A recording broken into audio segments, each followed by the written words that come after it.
अस्सलाम वालेकुम वरहमतुल्लाह। सारे सुनने वाले दोस्तों को बीजिंग से एक दफ़ा फिर कामरान अमीन का सलाम। एक महीने की गैर हाजिरी के बाद हमारी जो पीएचडी वाली डिस्कशन होती है, हम एक दफ़ा फिर हाजिर हैं। और आज हमारे पास जो टॉपिक है वो बहुत मजे का टॉपिक है। और चूंकि रिसेंटली बड़ा हाईलाइट भी हो गया, एचईसी ने नई पॉलिसी जारी कर दी उस पर, पीएचडी के लिए, एमएस के लिए एडमिशन के हवाले से उस पर लोगों को काफी ज्यादा इश्यूज हुए और डिस्कशन भी अच्छी खासी हो गई। उसके बाद खुद एचईसी की तरफ से या किसी की तरफ से वो अखबार में बहरहाल एक बयान तो इस तरह का शाया हुआ कि एचईसी वालों ने ये कहा कि हमारे यहाँ पीएचडी का म्यार ही नहीं है पाकिस्तानी पीएचडी का। तो देखें यार, एक और अफसोसनाक बात खुद एचईसी वालों की तरफ से आ गई। उस पर भी हमारे लोगों ने काफी उस पर डिस्कशन हुई, लोगों ने तो आर्टिकल भी लिख छोड़े। और अच्छा, एक कुछ ऐसे से मैं ये भी देख रहा हूँ कि यार एक हवा सा बन गया हुआ है कि स्कॉलरशिप ढूंढनी है, बाहर जाना है, बाहर ही जाके पढ़ना है।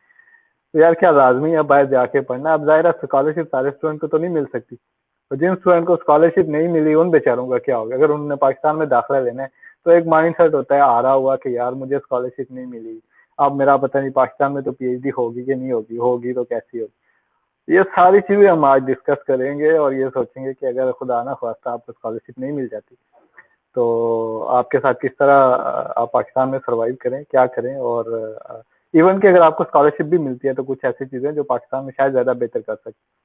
तो हमारे साथ अभी हम हंस भी रहे थे, डिस्कशन ही होगी, कोई क्वेश्चन आंसर तो वैसे नहीं होने। हमारे साथ आज एक इंतहाई मुतमईन पाकिस्तानी पीएचडी स्टूडेंट है और जो पाकिस्तान से पीएचडी कर रही हैं और वो बहुत मुतमईन है अपनी पीएचडी से।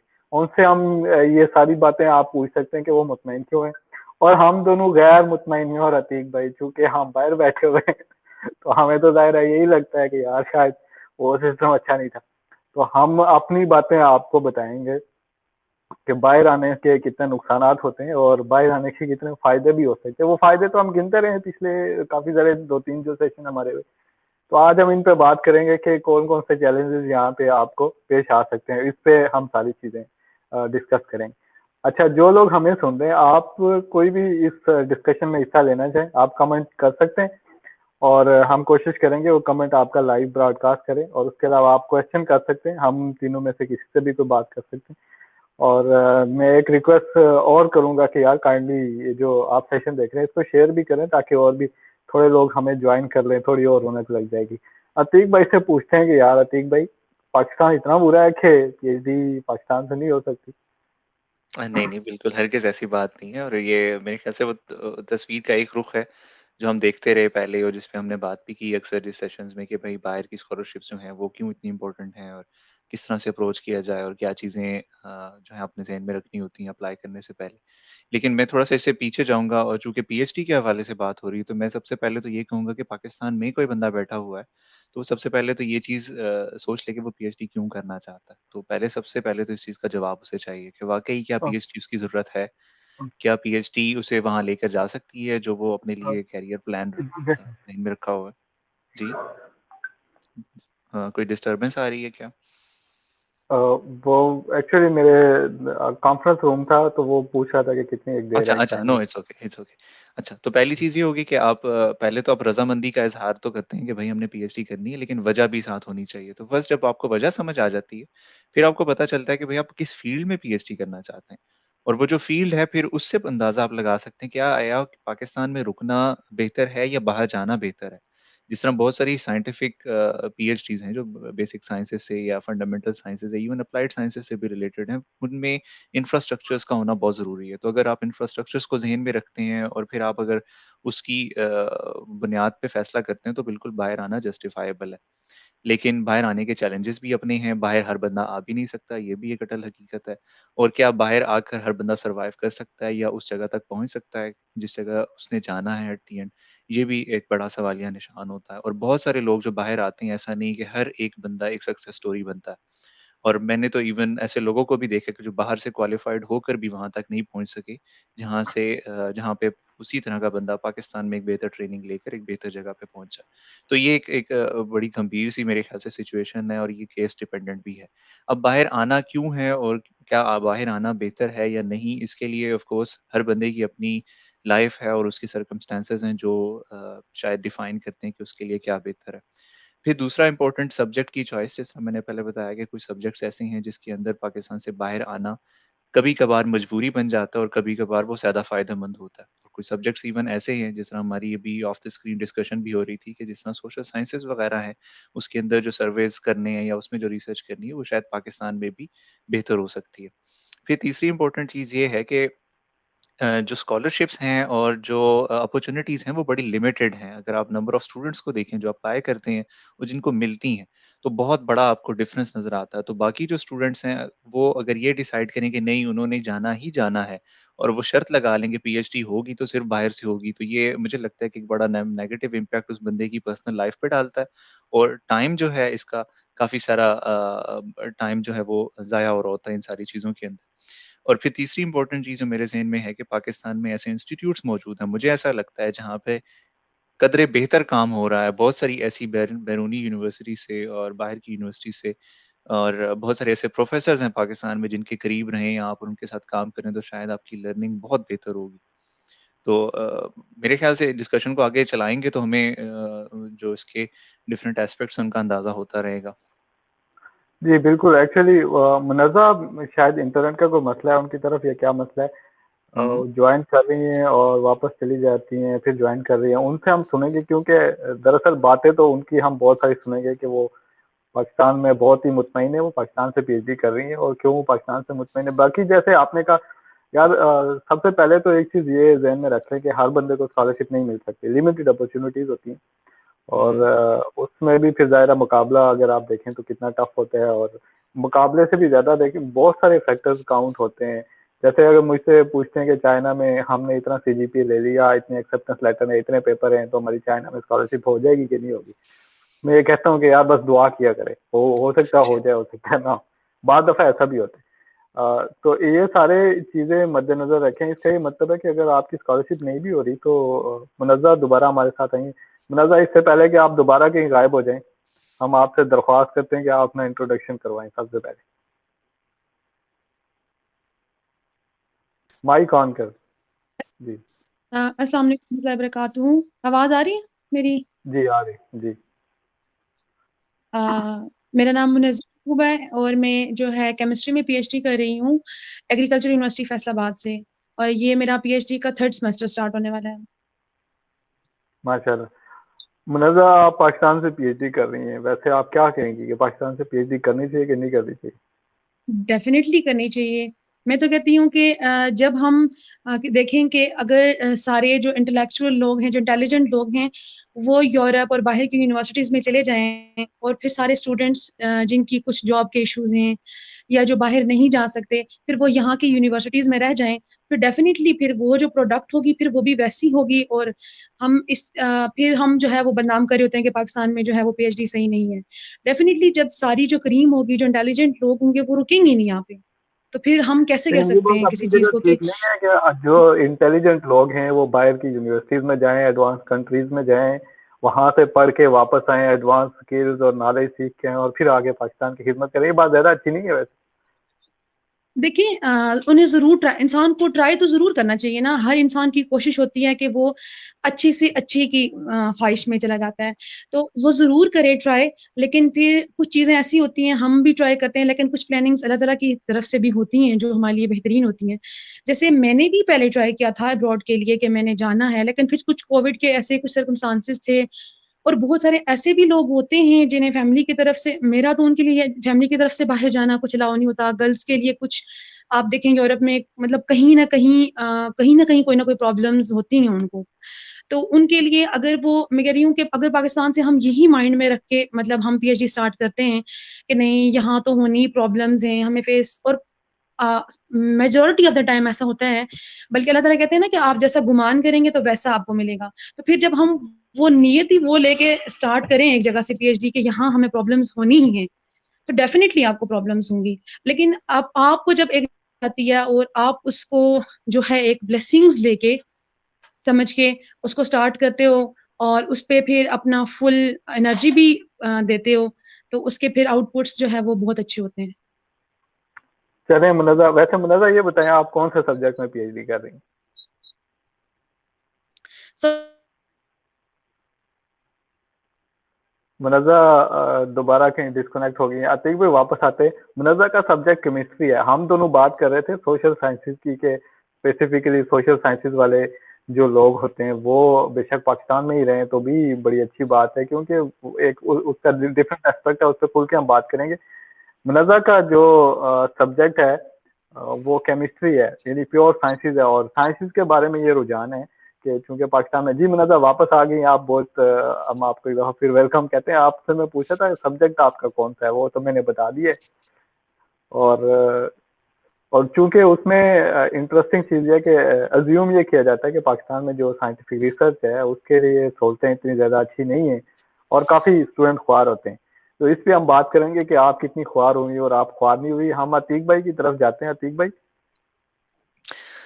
जी हाँ, बिल्कुल। ये ऑफ कोर्स केमिस्ट्री के हवाले से तो बात मुनज़्ज़ा ज़्यादा बेहतर समझा सकेंगी, लेकिन जितना मेरी अंडरस्टैंडिंग है साइंस के लिए, सब फील्ड्स के अंदर ऐसा नहीं है कि आपको बहुत हाई टेक इक्विपमेंट और बहुत बड़े इंफ्रास्ट्रक्चर्स की ज़रूरत होती है। हाँ, इट्स गुड अगर आपको अपॉर्चुनिटी मिलती है, आप ज़रूर जाएँ, आप सीखें। लेकिन मुझे ऐसा लगता है कि जो बाहर आने का मकसद है, उसमें ना सिर्फ वो रिसर्च फैसिलिटीज़ हैं, बल्कि वो नॉर्म है जो आपने सीखनी है रिसर्च के हवाले से। कि रिसर्च कंडक्ट कैसे की जाती है, उसकी एथिक्स क्या हैं, और लेट्स से पब्लिशिंग के एथिक्स क्या हैं, और इस तरह की चीज़ें। ये ट्रेनिंग जो है मुझे लगता है एक बड़ा इंसेंटिव है। उससे उससे बढ़ के एक चीज़ जो मुझे नज़र आती है, वो पाकिस्तान में पीएचडी के साथ मॉनेटरी बेनिफिट्स जुड़े हुए नहीं हैं, जो कि मुझे लगता है कि बाहर अपॉर्च्युनिटीज़ जो भी हैं, उनके साथ कहीं कम, कहीं ज़्यादा ये पैसे जुड़े हुए हैं कि आपको इनफ सैलरी मिल रही होती है। आप उस इंसेंटिव को ज़हन में रखते हुए हमेशा कोशिश करते हैं कि आप बाहर जाएँ। ज़रूरी नहीं है कि आपके ज़हन में यही होता है कि मैंने बाहर से इसलिए पढ़ना है कि बाहर तालीम अच्छी है या ट्रेनिंग अच्छी है, लेकिन साथ में ये इंसेंटिव भी एडेड है। उसके बरक्स पाकिस्तान में पीएचडी शायद जेब से करनी पड़ती है ज़्यादातर टाइम्स, और अगर आपको स्कॉलरशिप मिलती भी है तो शायद वो कंपैरेटिवली उतनी नहीं होती जितनी शायद बाहर नज़र आ रही होती है आपको।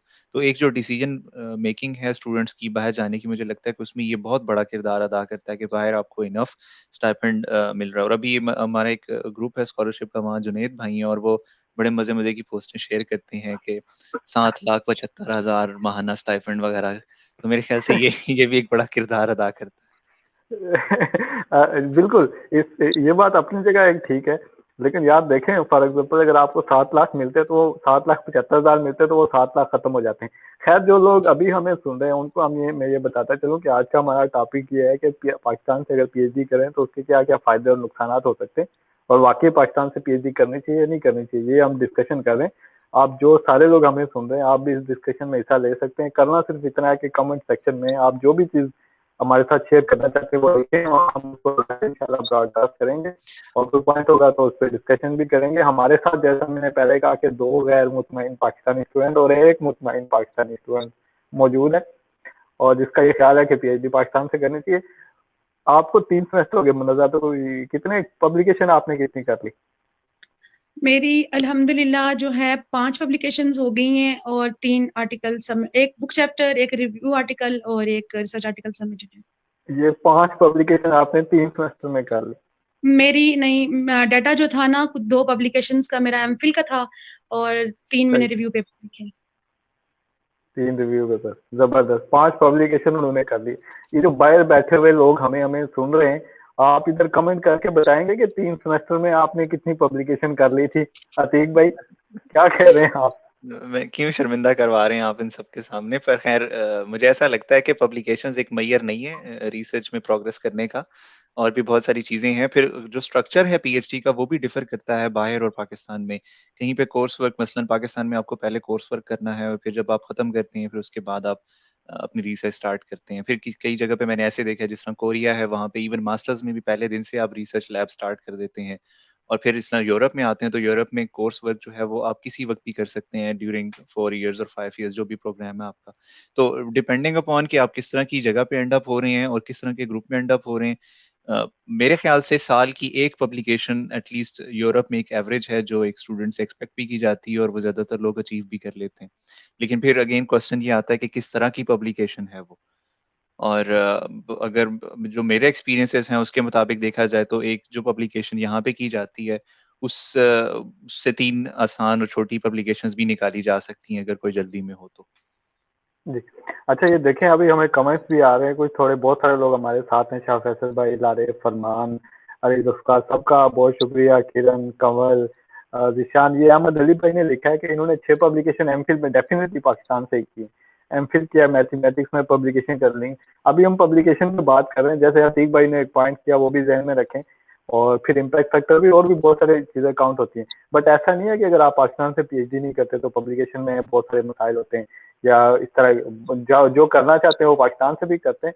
बहुत बड़े नेचर के लेवल के अगर पेपर ना भी हुए तो ना सही, लेकिन ये कि पेपर तो आते हैं। बट जो बहुत बड़ा इशू होता है पाकिस्तान में कि आप साइंटिफिक रिसर्च करते हैं तो मटेरियल्स नहीं मिलते, करेक्टराइजेशन नहीं होती, पता नहीं क्या। मुनज़्ज़ा ऐसा होता है वैसे, आपके साथ हुआ है?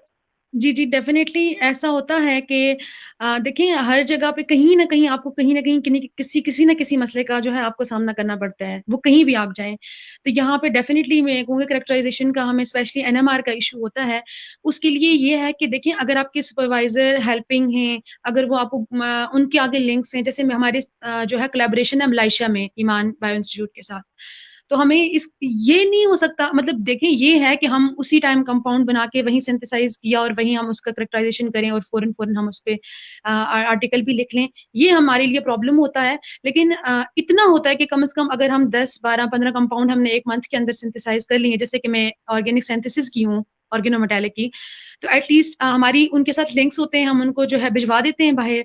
और उसमें फिर ये होता है कि वो फिर हमारे पास 1-2 मंथ्स के अंदर-अंदर हमें एनएमआर के रिजल्ट्स मिल जाते हैं। उसके अलावा हम लोगों ने फिर कोलैबोरेशंस भी की हुई हैं, जैसे लम्स के साथ हमारी कोई कोलैबोरेशन है, लम्स में हमारे पास है वहाँ पे एनएमआर का सेटअप, तो वहाँ से हमें इस चीज़ का फ़ायदा हो जाता है। तो फिर ये अगेन मैं कहूँगी सुपरवाइज़र पे बहुत ज़्यादा इस चीज़ का डिपेंड करता है।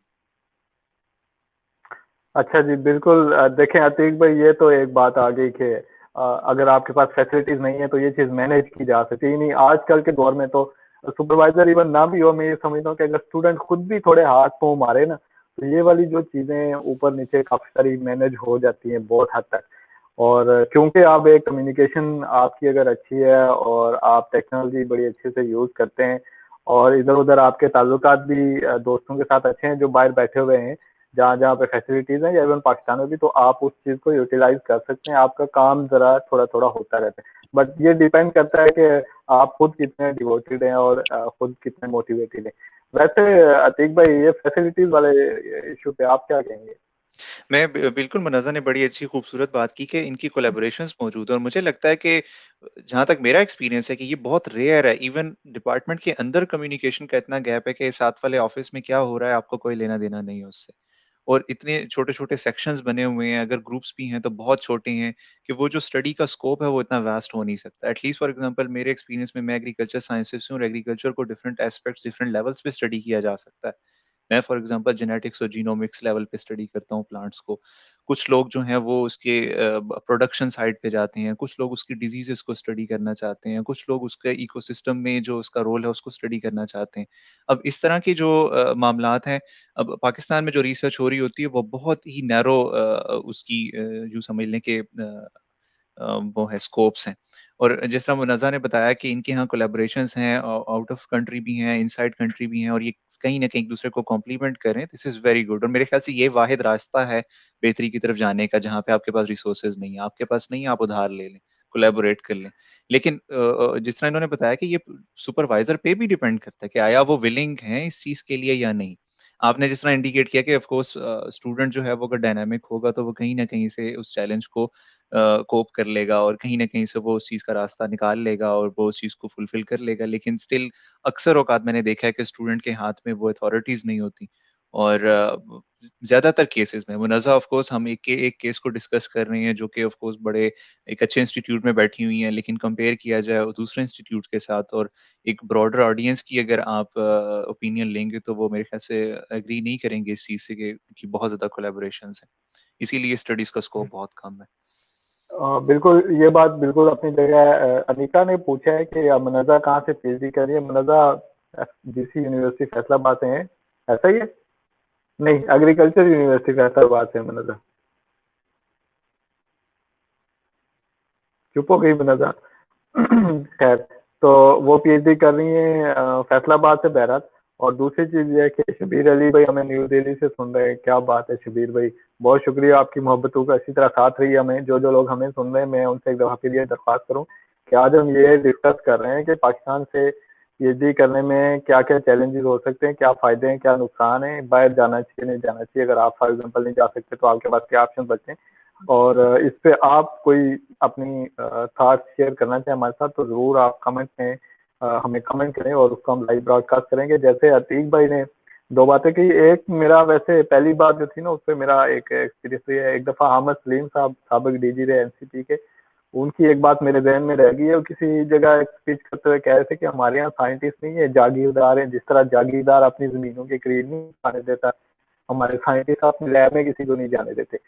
लेकिन ये बात हमें अंडरस्टैंड करनी चाहिए कि पाकिस्तान या जितने भी थर्ड वर्ल्ड कंट्रीज है, जाहिर हमारे पास एक तो हमारी जो गवर्नमेंट्स होती है उसकी पैरिटी भी एजुकेशन नहीं होती, और फिर अगर कहीं कोई वो होती भी है, यूनिवर्सिटियां बड़ी मुश्किल से कुछ थोड़ा बहुत करके अपना वो गुजारा कर रही होती हैं, तो जाहिर है इतने ज्यादा वो नहीं होते हमारे पास पैसे कि हर एक चीज हर यूनिवर्सिटी ही उसको फुल फैसिलिटी, और थोड़ी बहुत होती है तो उसको शेयरिंग वाले कल्चर की तरफ हमें जाना चाहिए। और कुछ वक्त पहले हमने प्रोफेसर जीशान खत्री साहब बुलाए थे मेहरान यूनिवर्सिटी से, तो वो भी यही कह रहे थे कि वो बड़ी अच्छी रिसर्च कर रहे हैं वहाँ मेहरान यूनिवर्सिटी में बैठ के आप देखें, और वो भी यही कह रहे थे कि हमारा काम भी ज्यादातर इस तरह चलता है कि कोई जापान से कोलैबोरेशन है, कोई चाइना में है।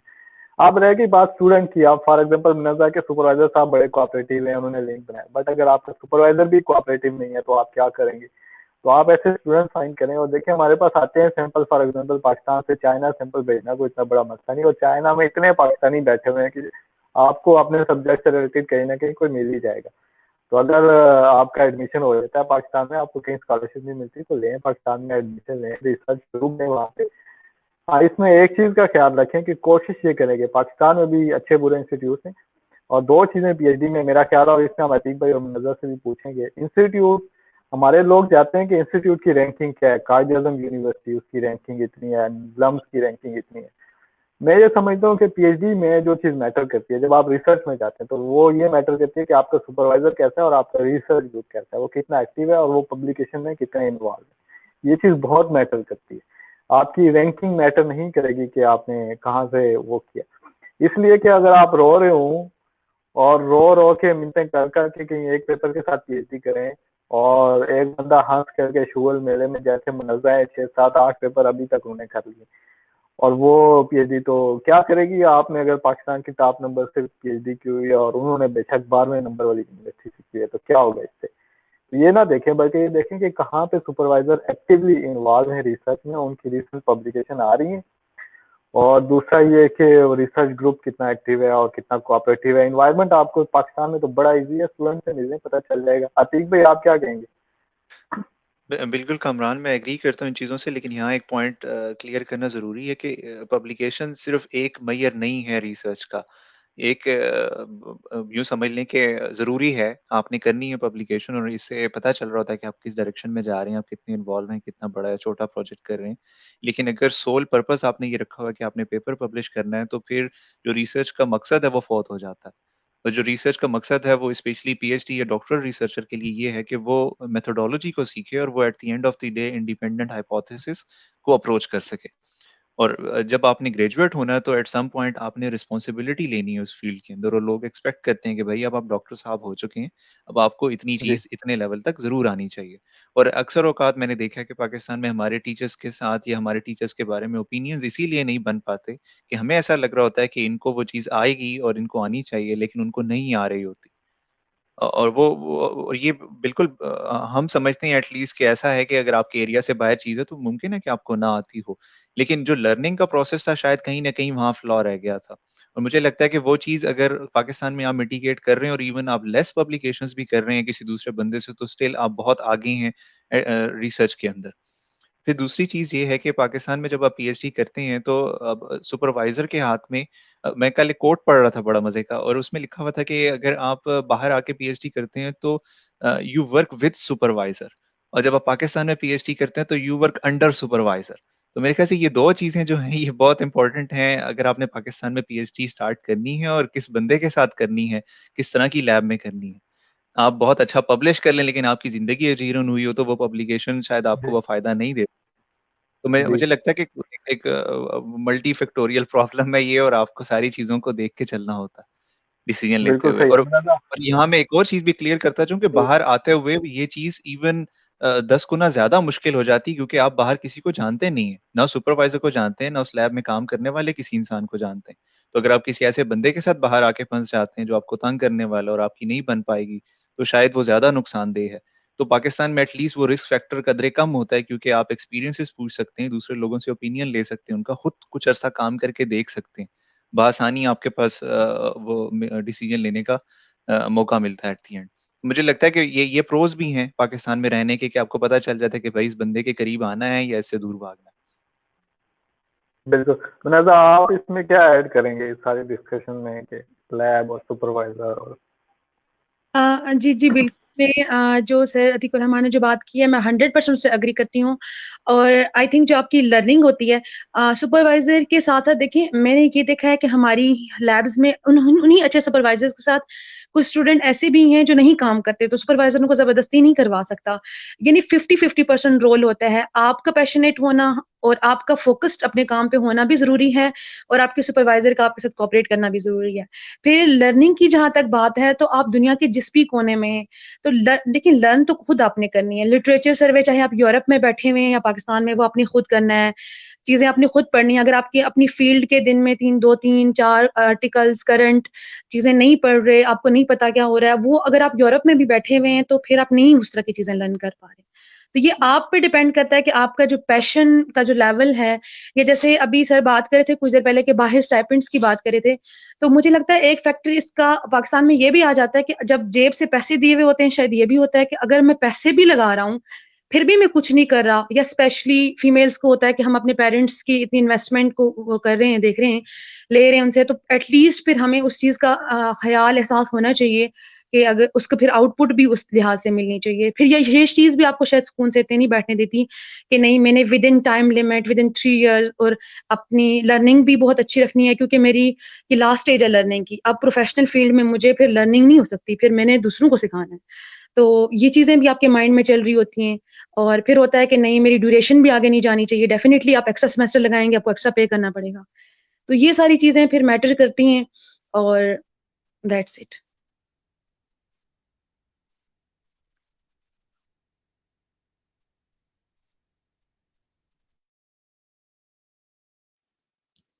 कामरान आप म्यूट हैं मेरे ख्याल से, अनम्यूट कीजिएगा।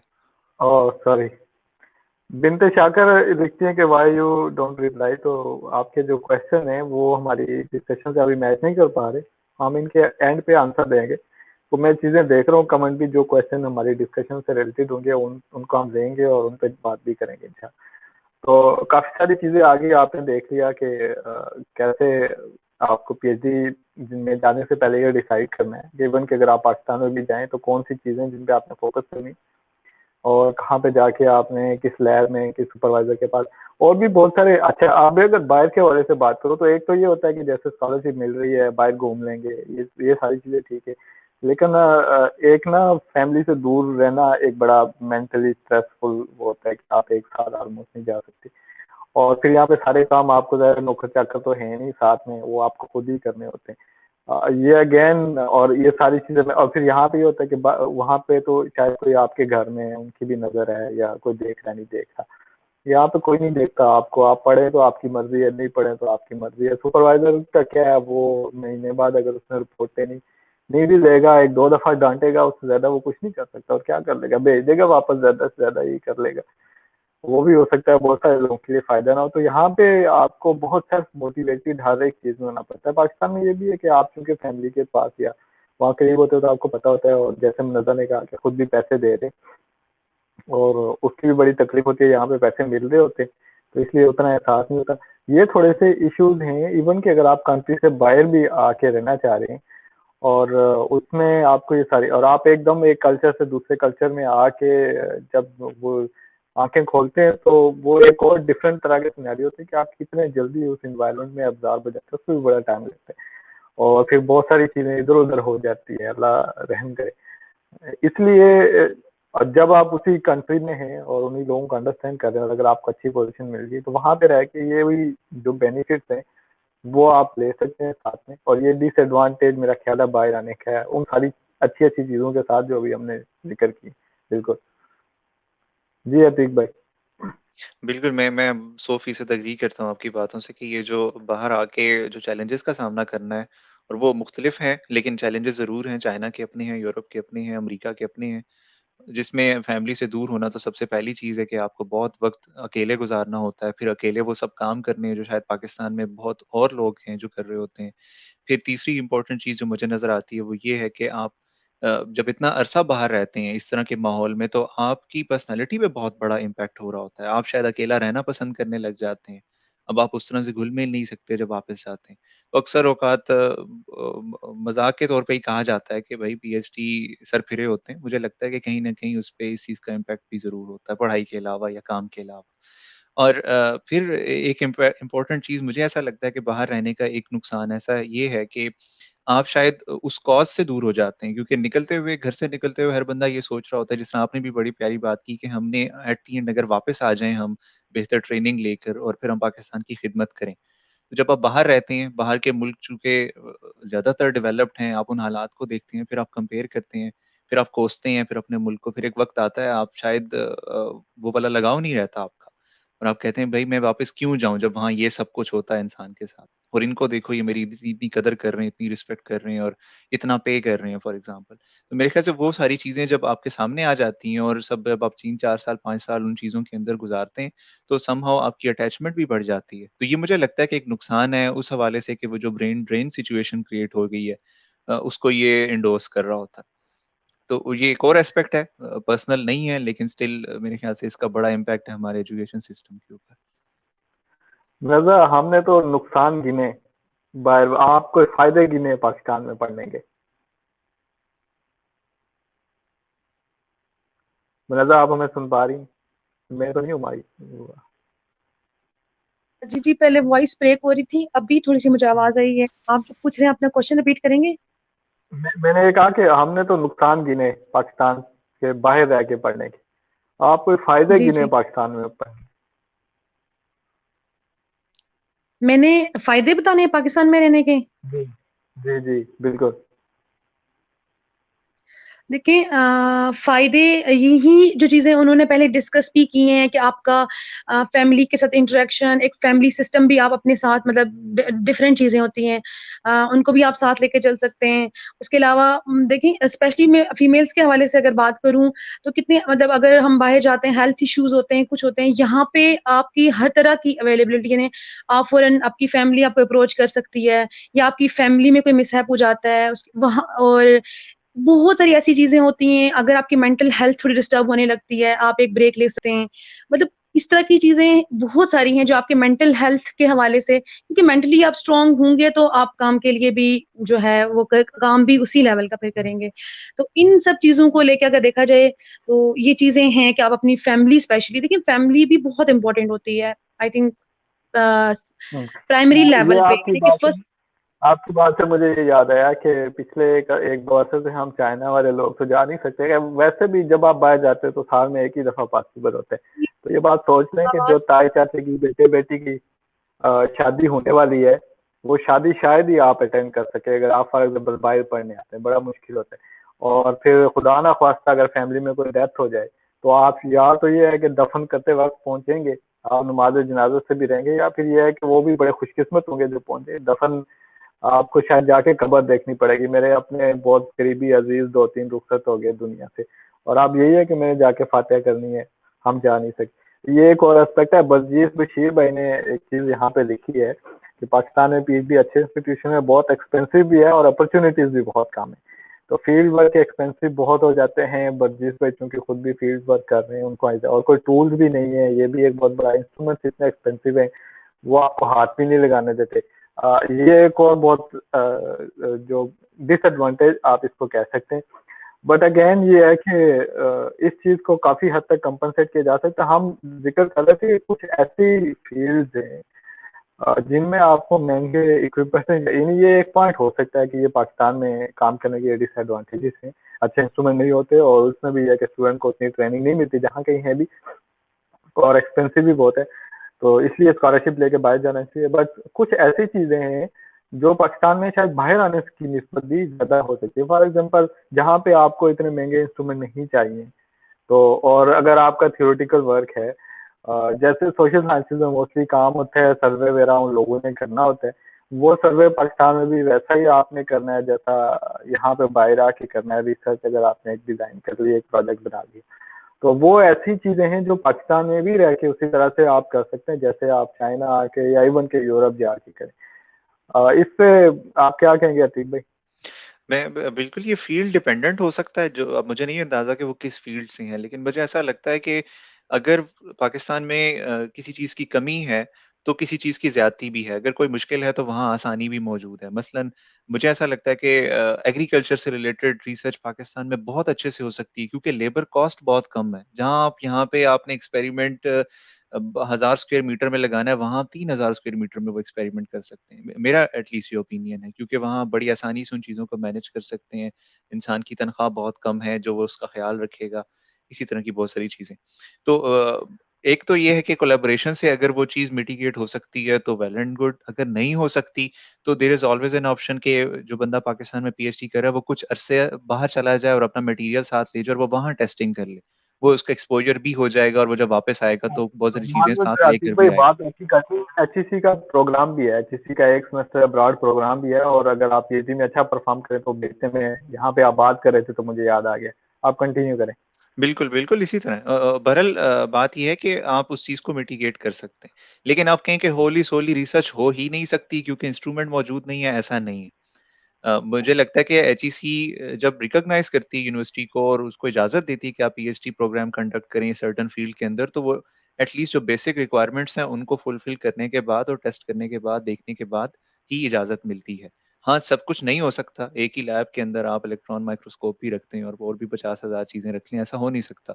आपको मूव करना पड़ता है दाएं बाएं, पाकिस्तान के अंदर, कभी पाकिस्तान से बाहर। लेकिन अगर आपका रिसर्च ऑब्जेक्टिव बड़ा क्लियर है और आपको पता है आप क्या कर रहे हैं और आप सीख रहे हैं हर आने वाले स्टेप से। और मुझे स्टूडेंट्स की तरफ से जो ये आर्गुमेंट मिलता है कि हमारे पास फैसिलिटीज नहीं है, जो फैसिलिटीज हैं आपकी उनमें कितनी महारत है, ये भी एक इंपॉर्टेंट क्वेश्चन है। मसलन कंप्यूटर और लैपटॉप तो आपके हाथ में था, आपने सॉफ्टवेयर कितना सीखा? अब इसके लिए तो अमेरिका जाना जरूरी नहीं है ना।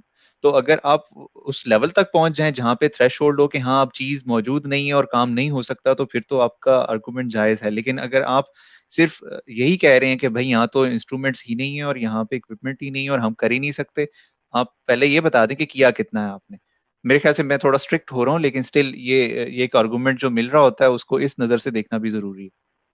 नीचे जोबिया सदोदई ने कमेंट किया, वो मैं कमेंट पुट करूंगा। पहले मैं मुनज़्ज़ा से सुन लूं। मुनज़्ज़ा, आप बताएं आप क्या कहती हैं? एक तो ये सारी बातें भी इसको कंक्लूड करें, दूसरा ये भी बताएं कि थ्योरी जो पढ़ाते हैं पाकिस्तान में सही पढ़ाते हैं, पीएचडी के लेवल की होती है?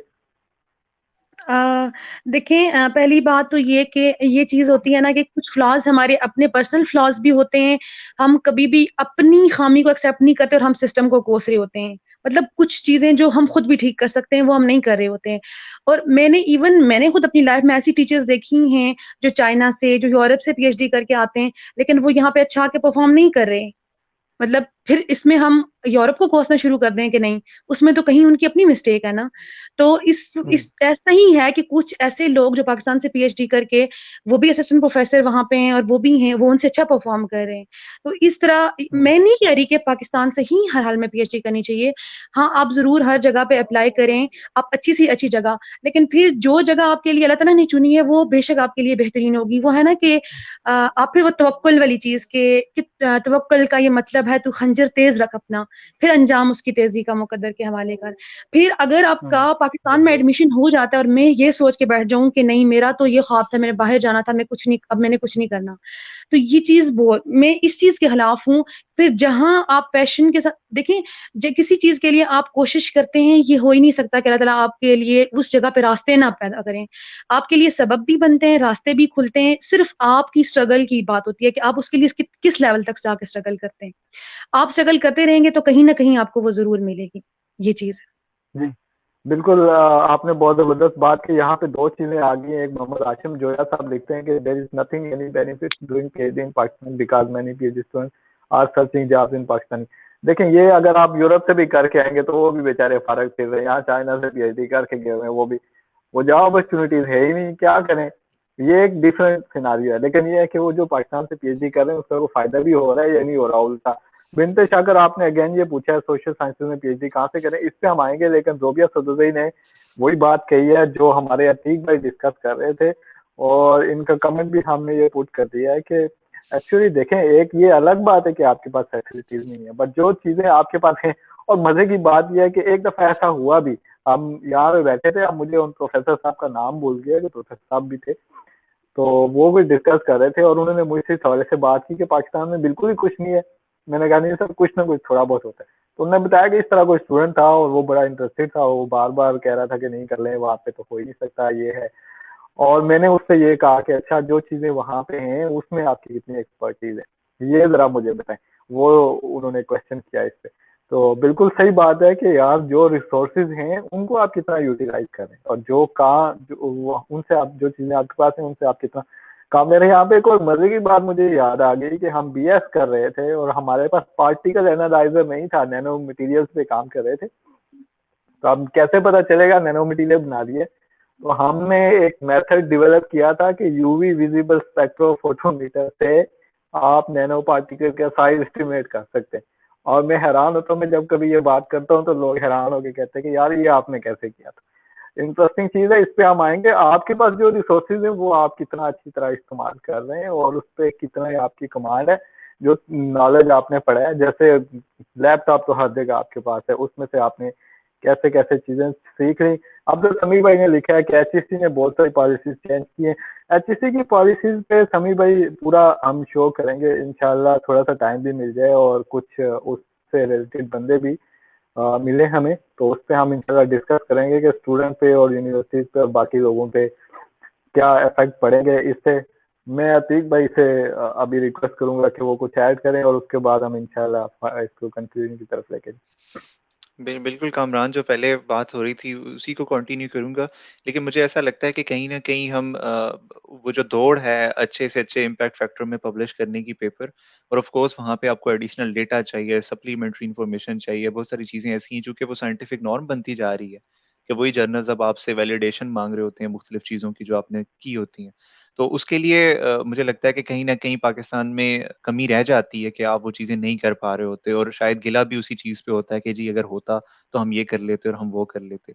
बट मुझे ऐसा लगता है कि अगर स्टिल उस मेथोडोलॉजी को ही पास रखा जाए और उसमें इम्प्रूवमेंट्स की जाएं, आप स्कोप को बेहतर करने की कोशिश करें या डिफरेंट चीज़ों को ट्राई करें जो पहले नहीं हुई, क्योंकि साइंस में कोई भी चीज़ ऑब्सोलीट नहीं होती।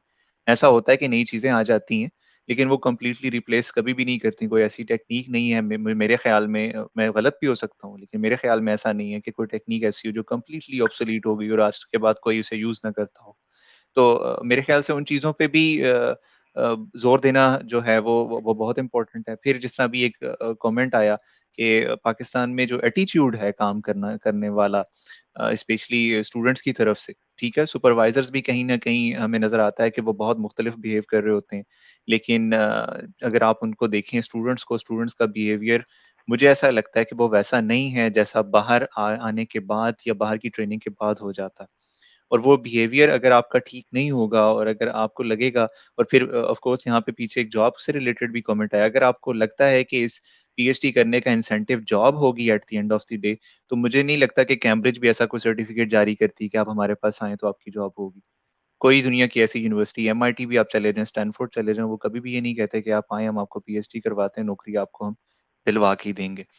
पर्सनल कॉम्पिटेंसीज हैं। मैंने ऐसे लोगों को भी देखा है जो पाकिस्तान से पीएचडी करके पाकिस्तान में पोजीशन सिक्योर कर लेते हैं, लेकिन यूरोप से आने वाला बंदा वो पोजीशन सिक्योर नहीं कर सकता। बिल्कुल टोटली इस बात से एग्री करूंगा।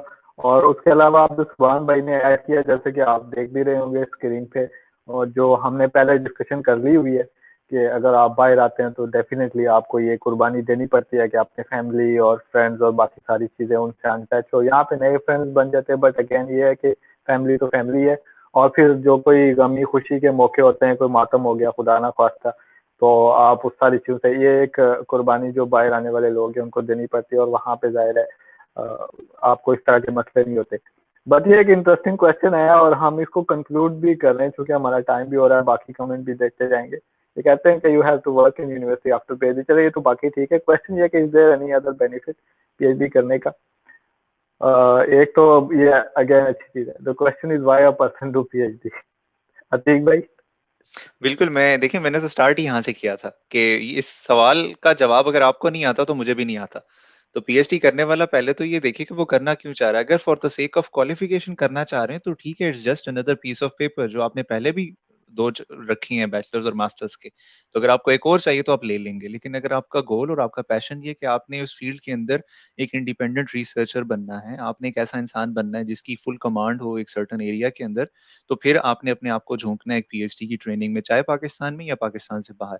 लेकिन अगर आपको लगता है कि नहीं आप उस उतनी टेम्परामेंट नहीं रखते और आपको ये भी लगता है कि आपकी जॉब की वो रिक्वायरमेंट नहीं है, मसलन आप एक गवर्नमेंट एम्प्लॉई हैं और आपकी जिंदगी बसर हो रही है उस तरह से, तो मुझे नहीं लगता कि आपकी कोई खास जरूरत है पीएचडी करना। फिर जो कैरियर चॉइसेस हैं, ऑफ कोर्स पाकिस्तान में ऑलरेडी एक शॉर्टेज है और थोड़ी सी बायसनेस ये भी है कि आपको लगता है कि पीएचडी करने के बाद आप असिस्टेंट प्रोफेसर ही लगेंगे।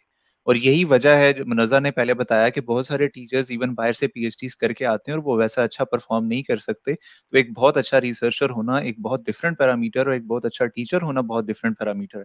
जरूरी नहीं है कि बहुत अच्छा रिसर्चर, बड़ी अच्छी प्रोफाइल वाला बंदा कैम्ब्रिज से और एमआईटी से पढ़ा हुआ बंदा बहुत अच्छी टीचिंग भी कर लेगा। It's not necessary. तो थोड़ा सा आपको रीथिंक करने की जरूरत है कि आप पीएचडी क्यों करना चाह रहे हैं, क्या आपके लिए वो इंसेंटिव्स मौजूद हैं उसके अंदर, और तीसरा क्या आप कर सकते हैं या नहीं कर सकते। अक्सर औकात पीएचडी मुश्किल इसलिए भी होती है कि वो बंदा कर नहीं पा रहा होता, लेकिन आपने छोड़नी भी नहीं है, आप कहते हैं नहीं मैंने खत्म भी करनी है, फिर आप चाहे सुपरवाइजर पे डालें, फिर चाहे आप सिस्टम पे डालें, और फिर चाहे आप हालात पे डाल दें कि भाई यहाँ चीजें मुश्किल हो रही हैं मेरे लिए, आपसे नहीं हो पा रही। तो हमें मेरे ख्याल से ये डिसाइड करना भी जरूरी है। मैंने मास्टर्स बाहर से किया, एक स्वीडन से, एक फिनलैंड से, और मुझे अंदाजा है कि यहाँ पे कोई ऐसी दौड़ नहीं है कि हर बंदा पीएचडी में शामिल होना चाहता है। ऑफ कोर्स पोजीशन अनाउंस होती है, कंपटीशन बहुत ज्यादा होता है, लेकिन हर बंदा ये नहीं चाहता कि वो पीएचडी करे क्योंकि वो समझता है कि वो उसके लिए सूटेबल नहीं है। फिर हर बंदा जॉब भी नहीं करना चाहता। मुझे लगता है कि ये जो एजुकेशन है उसका मकसद तो थोड़ा सा रीडिफाइन करने की जरूरत है, किसी भी लेवल पे हो, इवन बैचलर्स मास्टर्स पीएचडी किसी भी लेवल पे हो, आपको रीडिफाइन करना है कि आप कहाँ जाना चाह रहे हैं। फिर उसके अलावा जब आप जिस फील्ड में जा रहे हैं क्या वाकई आपका इंटरेस्ट है, और इंटरेस्ट होना और इंटरेस्ट ना होना दो एक बड़ा सिंपल सा क्राइटेरिया है। जो काम करते हुए आप थक रहे हैं और आप बार बार घड़ी को देख रहे हैं कि आज 4 बज रहे हैं, 5 बज रहे हैं, तो आपका इंटरेस्ट नहीं है उस काम के अंदर। और जो काम करते हुए रात का 1 बज रहे हैं और आपको पता ही नहीं चला, इंटरेस्ट आपका उस चीज के अंदर है, अब चाहे वो मूवीज देखने में ही क्यों ना हो। मुनज़्ज़ा, आप क्या कहेंगी, क्यों करनी चाहिए पीएचडी कि नहीं करनी चाहिए, छोड़ें? देखिए, ये तो पर्सन टू पर्सन जो है वेरी करती है कि किसका पीएचडी के पीछे क्या एम है। मैंने जो अपने इर्द गिर्द माहौल में देखा, मैंने देखा बहुत सारे लोग इस वजह से भी पीएचडी करते हैं कि उनको जॉब नहीं मिलती एमफिल के बाद कहीं, वो कह रहे हैं हम फ्री बैठे हैं तो हम पीएचडी कर लेते हैं। और बहुत सारे लोग ऐसे भी हैं, और फिर उनका ये दूसरा एम भी होता है कि शायद कंपटीशन बहुत ज्यादा है, शायद पीएचडी करें उसके बाद हमें जॉब मिल जाए। क्योंकि देखिए मेजोरिटी का यही होता है कि आप उन्होंने इस सोसाइटी में मूव करना है।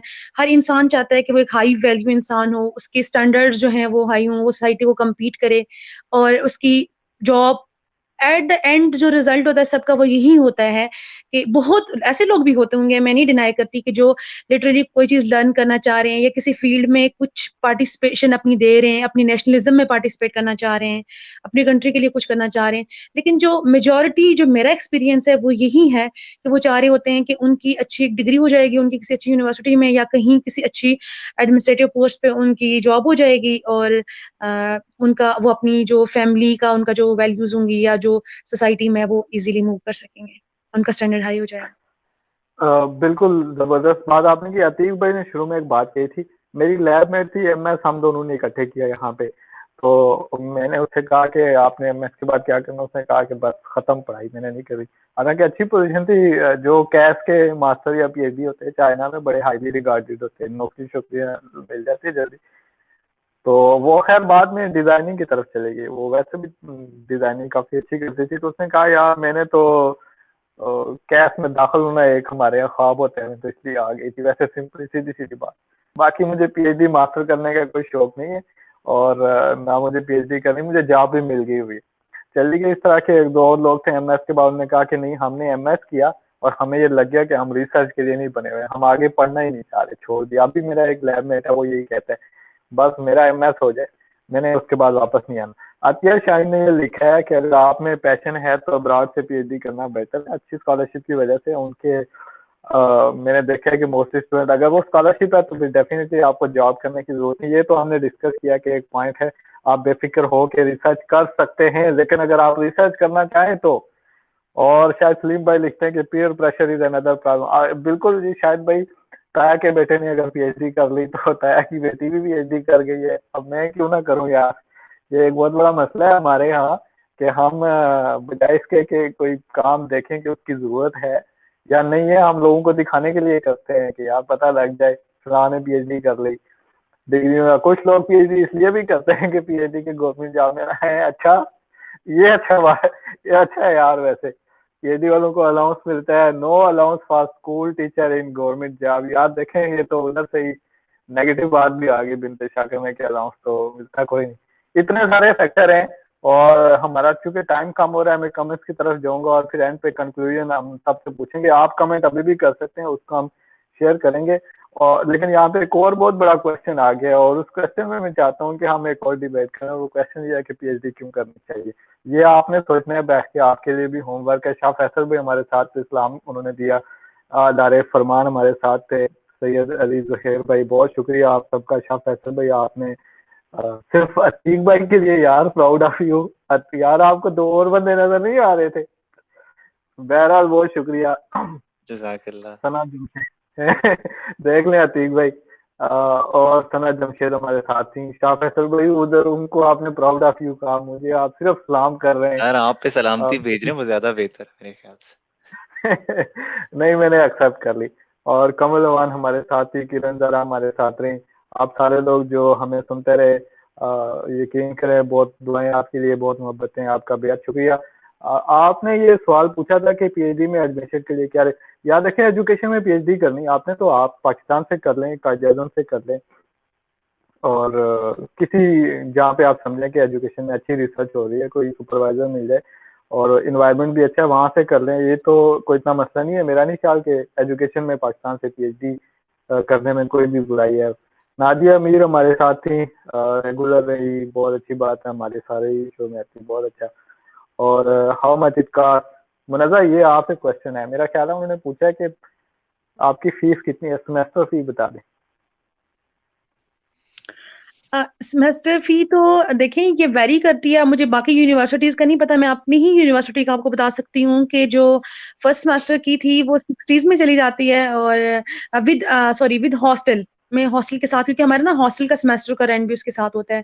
हॉस्टल के अलावा आपकी 50s में है और फिर सेकंड सेमेस्टर से ऑनवर्ड जो है वो आपकी 30s में होती है, 38,000 39,000 इतनी है। आई थिंक इतनी ज्यादा एक्सपेंसिव भी नहीं है। 30,000 RMB यहाँ पे हमारी सेमेस्टर फी है, चाइना में आई गेस 30,000 RMB, पता नहीं 6 लाख पाकिस्तानी बनते शायद, और अल्लाह ही रहम करे। अनिका अली ने लिखा है कि someone is doing MS project management, BS nano में किया, एमएस प्रोजेक्ट मैनेजमेंट में, और अगर अब आप एकेडमिया में इंटरेस्टेड नहीं है तो डेफिनेटली मैनेजमेंट एक अच्छी चीज है, इंडस्ट्रीज में जॉब है, कंपनीज में जॉब है, फिर आपको इसी तरह इसी में पीएचडी कर लेनी चाहिए। अतीक भाई कुछ कहेंगे? बिल्कुल, ये देखिए उनका इंटरेस्ट है, अगर उन्होंने इंडस्ट्री में जॉब करनी और एमएस ऑलरेडी प्रोजेक्ट मैनेजमेंट में कर चुके हैं तो मैनेजमेंट रिलेटेड बहुत सारे ऑप्शंस आपके पास होंगे। अब पॉइंट ये है कि सिर्फ पीएचडी ही नहीं करनी, क्योंकि पीएचडी बहुत लंबा चौड़ा जर्नी है, और अगर आप में टेम्परामेंट है, क्योंकि जनरली मैंने जिन लोगों की टेंडेंसी देखी है जो जॉब करना चाहते हैं वो सेम एक्सपेक्टेशंस पीएचडी एक्सपीरियंस से भी कर रहे होते हैं कि हमें उसी तरह का एक्सपीरियंस मिलेगा। पहला ट्रेड ऑफ तो ये होता है कि आपको सैलरी उतनी नहीं मिल रही होती, और दूसरा ये होता है कि आप की रिकग्निशन नहीं होती। एग्जाम्पल दे देता हूँ कि आज एक बंदे ने मास्टर्स किया और वो कंपनी ज्वाइन करता है, और एक बंदा है वो एक लैब ज्वाइन करता है। 4 साल बाद ये बंदा पीएचडी क्वालिफाइड होगा, जो कि बहुत अच्छी बात है, लेकिन विद जीरो एक्सपीरियंस।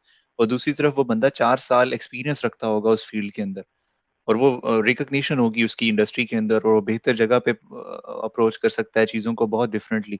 लेकिन अगर आप रिसर्च ओरिएंटेड हैं और आपके जहन में सवालात आते हैं अपनी फील्ड से रिलेटेड, आपको पीएचडी जरूर करनी चाहिए। और ये यार मैं एक हिंट ये दे रहा हूँ। जी हाँ। जी ये सैम, मोहन भाई, आप भाई हैं, बहन हैं या जो भी हैं, आपने यकीन करें कि हमारी सारी मेहनत का मुआवजा दे दिया हमें। बड़ी बहुत खुशी शुक्रिया। हुई ये जान के कि वाकई हमने ये सेशन किया और कम से कम एक बंदे को फायदा हुआ उससे, फौरन ही। तो आपका ये फीडबैक हमारे लिए बड़ा हौसला अफजा है, और हम कंक्लूडिंग रिमार्क्स की तरफ जाएंगे। मैं मुनज़्ज़र से ही शुरू करूंगा। मुनज़्ज़र, इससे पहले कि आपका इंटरनेट कहीं जाए, क्या पैगाम देना चाहेंगे कि पाकिस्तान से पीएचडी करें ना करें, कहीं और अप्लाई करें, कैसे अ, मैनेज करें, आप मैं कैसे मैनेज कर रही हैं? मैं भी उसी स्टेटमेंट को कंटिन्यू करना चाहूंगी कि देखिए, आप जरूर, there are many skies to fly, आप जरूर स्ट्रगल करें, अच्छे से अच्छे के लिए हर इंसान की ख्वाहिश होती है।